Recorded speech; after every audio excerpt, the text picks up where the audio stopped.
They say if you hear a train's whistle after midnight, you should look out your window. I always thought the legend was just something our town used to scare kids away from the tracks, but last night, I found out how wrong I was.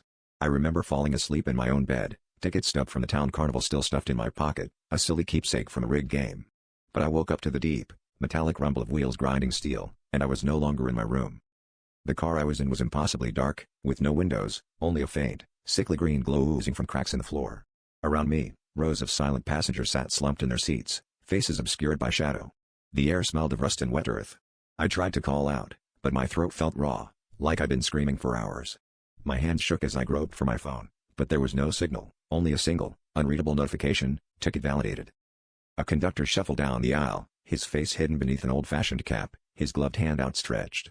Without thinking, I shoved the carnival ticket into his palm, my fingers numb. He nodded, lips curling into a thin, knowing smile. As he moved on, I realized some passengers didn't have tickets, just desperate, reaching hands that passed through the conductor like smoke. With every stop, the train slowed and more lost souls climbed aboard, their eyes hollow and pleading. I pressed my ear to the wall, desperate for any hint of where we were going, but heard only the distant clang of a bell and the faint cries of those left behind. Then, over the intercom, a voice whispered my name, promising I'd understand soon.